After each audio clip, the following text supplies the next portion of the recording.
Hey everyone, today I'm showing you how to make my super sturdy peach cheese cream frosting.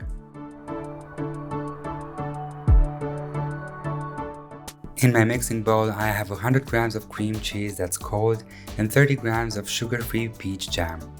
Mix these with a spatula.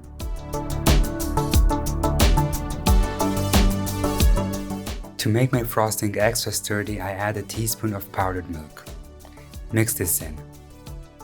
Then you can switch to electric beaters or a hand mixer and mix on low speed for about half a minute. Then add 150 milliliters of very cold whipping cream and continue mixing on low speed for 4 to 5 minutes.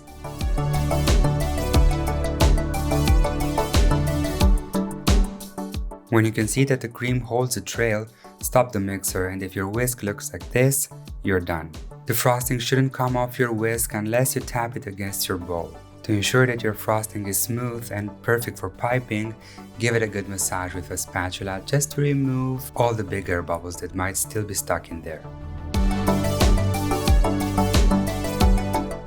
Then, fill a piping bag fitted with the tip you like and pipe away. You can use it to fill cakes, decorate them, or even serve it as such with a teaspoon of peach jam and maybe some peach pieces next to it. If you like this recipe, give it a thumbs up and subscribe if you haven't done so already. Also, let me know in the comments how it turned out for you. Until next time, Dessertophiles.